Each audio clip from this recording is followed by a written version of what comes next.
নমস্কার, দেখছেন talk to Bangla. আমি অভিষেক রয়েছে আপনাদের সাথে। এই মুহূর্তে যে খবর নিয়ে উপস্থিত হয়েছি, অঙ্কিতা ভান্ডারীর কেসটা 2022 সালে ঘটলেও এই মুহূর্তে একদম লাগাতার উত্তরাখণ্ডে একটা বড় সড়ো আন্দোলন চলছে যে জাস্টিস ফর অঙ্কিতা ভান্ডারী। কেন এই মুহূর্তে ঘটনাটা চলছে তার কারণ কোনো না কোনো ভিআইপি কে লুকিয়ে রাখতে চাইছে, ভিআইপির নামটা সামনে আসতে দিতে চাইছে না ভারতীয় জনতা পার্টি। এবং এই মুহূর্তে সামগ্রিক ঘটনাটায় সিবিআই তদন্ত চাইছে উত্তরাখণ্ডের মানুষ, যারা রাস্তায় নেমে পড়েছেন। একজন বয়স্ক বৃদ্ধা মহিলার থেকে শুরু করে একদম বাচ্চা সবাই রাস্তায় নেমে পড়েছেন এবং জাস্টিস ফর অঙ্কিতা ভান্ডারী এই বিষয়টা আবারও উঠে এসেছে। এবং শুধু তাই নয়, এছাড়াও বিভিন্ন ধরনের ডেভেলপমেন্ট। কি ধরনের? এই মুহূর্তে বিজেপি সরকার চলছে, সেখানে দামি সরকার চলছে, কিন্তু বিজেপি সরকার চলাকালীন বিজেপির বিভিন্ন নেতারা তারা পদত্যাগ পত্র দিচ্ছেন। এই সামগ্রিক ঘটনার পরিপ্রেক্ষিতে বিজেপি সরকার চলছে, বিজেপির নেতারা পদত্যাগ করছেন। এছাড়া কি ঘটনা ঘটছে, এর আগের যে সরকার ছিল কংগ্রেস সরকার, সেই সরকারের মুখ্যমন্ত্রী রাস্তায় নেমে প্রতিবাদ জানাচ্ছেন। বিশাল ঘটনা। এই মুহূর্তে ডেভেলপমেন্ট অন্য ধরনের হয়েছে। এর আগে আপনাদেরকে জানিয়েছিলাম 31 ডিসেম্বরের নাইটে নতুন বছর বরণ করার যে মুহূর্ত, সেই সময় একদম প্রবল শীতের মধ্যে উত্তরাখণ্ডের জনতা রাস্তায় নেমেছিলেন, অঙ্কিতা ভান্ডারীর ছবি নিয়ে নেমেছিলেন। অঙ্কিতা ভান্ডারীর কেসটা এই মুহূর্তে সেই ঘটনায় 3 জন সাজা অলরেডি কাটছেন। 2022 সালের ঘটনা, সেই নিয়ে সাজা কাটছেন। কিন্তু রিসেন্টলি কিছু ডেভেলপমেন্টের জন্য এই অঙ্কিতা ভান্ডারী কেসটা আরো গুরুতর হয়ে উঠেছে এবং এই মুহূর্তে অঙ্কিতা ভান্ডারীর জন্য রাস্তায় নামছেন মানুষ। উত্তরাখণ্ড সম্পূর্ণ ব্লক করে দিয়ে একদম কংগ্রেসের পক্ষ থেকে, বিরোধীদের পক্ষ থেকে যেমন বিরোধিতা করা হচ্ছে, তেমন সাধারণ মানুষ রাস্তায় নামছেন। বিভিন্ন সংগঠনের উদ্যোগে এই ঘটনা ঘটছে। সমস্তটা বলবো আপনাদের। তার আগে অবশ্যই টক টু বাংলা ইউটিউব চ্যানেলটিকে সাবস্ক্রাইব করুন, এই ভিডিও দেখুন শেষ অবধি স্কিপ না করে।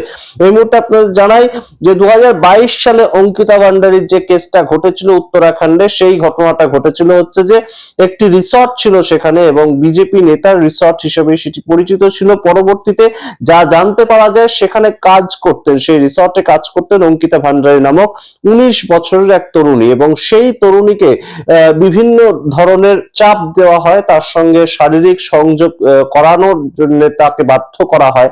কিন্তু পরবর্তীতে তিনি রাজি না হওয়াতে পরবর্তীতে তার দেহ পাওয়া যায় এবং সেই ঘটনা ঘটার পর থেকে উত্তাল হয়ে ওঠে তৎকালীন সময়ে সারা দেশ। এবং সেই পরবর্তী ঘটনায় 3 জন ব্যক্তিকে তৎকালীন ভাবে একদম পুলিশ গ্রেপ্তার করে এবং সেই 3 জন এখনো পর্যন্ত যাবজ্জীবন সাজা তারা কাটাচ্ছেন। কিন্তু এই মুহূর্তে আরো একটা ডেভেলপমেন্ট হয় এই ঘটনাটায়।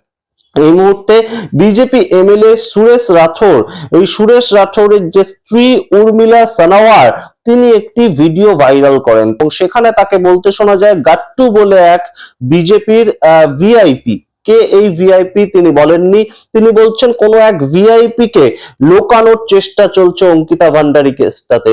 এবং তৎকালীন সময় সেই যে রিসর্ট, সেটা বুলডোজার দিয়ে একদম ভেঙে দেওয়া হয়েছিল এবং দেখানো হয়েছিল যে আমরা সমস্ত দোষীদের ধরে ফেলেছি, কিন্তু আসল দোষী এখনো পর্যন্ত ধরা পড়েনি, সেই রকম জানিয়েছিলেন এই উর্মিলা সানাওয়ার, যিনি বিজেপি এমএলএ স্ত্রী, বিজেপি এমএলএ সুরেশ রাঠোরের স্ত্রী উর্মিলা সানাওয়ার এই ভাইরাল ভিডিওটাতে এই বিষয়টা জানিয়েছিলেন। এবং তারপর থেকেই মানুষ আবারও বিক্ষুব্ধ অবস্থায় রাস্তায় নামেন এবং এই মুহূর্তে যে প্রশ্নটা উত্তরাখণ্ডের সাধারণ মানুষের মুখে মুখে ফিরছে যে কে এই ভিআইপি, কাকে বাঁচানোর চেষ্টা করছে সেন্ট্রাল বিজেপি, এই প্রশ্ন এই মুহূর্তে উত্থাপিত হচ্ছে। पर यहाँ नशा युक्त हुआ और आज हमारे नेताओं ने क्या करा, जंगलों में महल बना दिए, जंगल काट के महल बना दिए और जंगल काट के महल बना के और हमारी लड़कियों को वहाँ ले जाके और उनका मर्डर कर रही है। आज ये हालत है हमारे इन नेताओं को, इनको चूल्हे भर पानी में डूब जाना चाहिए सब। এই ঘটনা আরো গুরুত্বপূর্ণ হয়ে উঠছে তার কারণ বিজেপির যে সমস্ত বড় বড় নেতারা রয়েছেন, বিগ শটেরা রয়েছেন, তাদের নামটা এই বিষয়ে জুটে যাচ্ছে।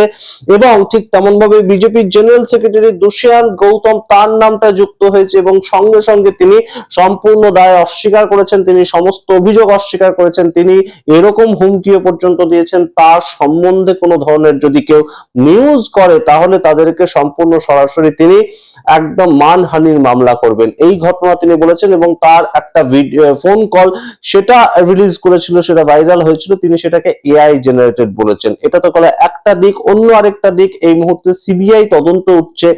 কংগ্রেস থেকে শুরু করে বিভিন্ন যারা বিপক্ষ দল, যারা একদম সরাসরি রাস্তায় নেমেছে, সাধারণ মানুষ, তাদের বক্তব্য হচ্ছে যে তিনজন সাজা কাটছে সেই তিনজন ছাড়া যদি আর কেউ যুক্ত নাই থাকে, তাহলে এই মুহূর্তে সিবিআই তদন্ত দিতে কেন ভয় পাচ্ছে সরকার, কেন সরকার এটাকে গ্রান্ট করছে না, এই প্রশ্ন এই মুহূর্তে উঠছে। তার সঙ্গে গুরুত্বপূর্ণ বিষয় যেটা, কংগ্রেস কিন্তু নতুন একটা প্রেক্ষাপট পেয়েছে তাদের হারানো জমিটাকে আবারও ফিরে পাওয়ার জন্য।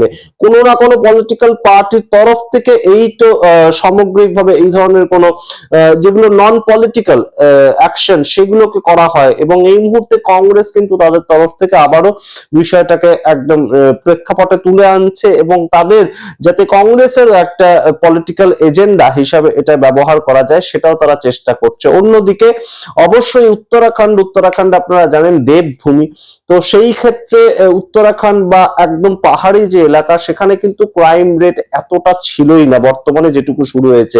তাই সেই জায়গাগুলোতে এই ধরনের ঘটনা, যেখানে মহিলাদের একদম নিরাপত্তা বা মহিলাদের সম্ভ্রমের জায়গাটা, সেটাকে নিয়ে তারা অত্যন্ত সিরিয়াস, এবং মহিলাদেরকে এইভাবে যৌন নির্যাতন করে হত্যা করা হয়েছে সেই বিষয়টার ক্ষেত্রে যারা করেছে এই কাজটা তারা সম্পূর্ণ সাজাটা পায়নি। অর্থাৎ এই তিনজনকে যে ধরা হয়েছে, তিনজনই যে শুধুমাত্র ছিল তাই নয়, তিনজনের মধ্যেও একজন বিজেপি নেতা ছিলেন এবং তিনি জেলের মধ্যেই রয়েছেন, কিন্তু তাছাড়াও কোনো না কোনো ভিআইপি ছিলেন। এই বিষয়টা যখন থেকে সামনে উঠে এসেছে এই ভাইরাল ভিডিওর মাধ্যমে, বিজেপি এমএলএ যে ওয়াইফ সামনে ঘটনাটাকে এনেছেন, তারপর থেকে আরো উত্তাল হয়ে উঠেছে এই মুহূর্তে সম্পূর্ণ বিষয়টা। অঙ্কিতা ভান্ডারীকে জাস্টিস পাইয়ে দেওয়ার লক্ষ্যে উত্তরাখণ্ডের সাধারণ মানুষ থেকে শুরু করে পলিটিক্যাল পার্টি, বিরোধী দল, বিভিন্ন এনজিও সংগঠন সবাই রাস্তায় নামছে।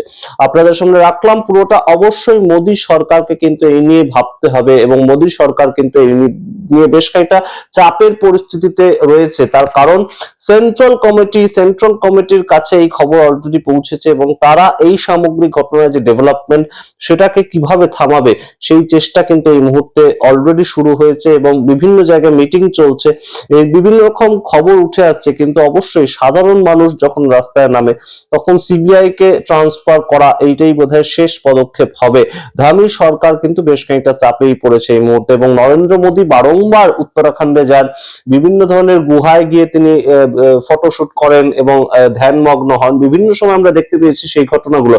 সেই উত্তরাখণ্ডে একজন মহিলা যিনি তরুণী হিসাবে কাজ করতে গিয়েছিলেন রিসর্টে, সেইখান থেকে তার এই ধরনের করুণ মৃত্যু, তারপরেও তাকে সম্পূর্ণ বিচারটা দেয়া গেল না, এইটা নিয়ে কিন্তু সাধারণ মানুষ বেশ খানিকটা চটে উঠেছে এই মুহূর্তে। তাই জন্য অবশ্যই ধামি সরকারকে সরাসরি প্রশ্ন করছেন তারা, এবং সিবিআই এর দাবি আরো জোরালো হয়ে উঠছে। সমস্তটা রাখলাম আপনাদের সামনে। আপনারা অবশ্যই কমেন্ট বক্সে কমেন্ট করুন আপনাদের মতামত পুরো রিপোর্টের ভিত্তিতে। অবশ্যই টক টু বাংলা, অবশ্যই টক টু বাংলা চ্যানেলটিকে সাবস্ক্রাইব করে দিন। ধন্যবাদ।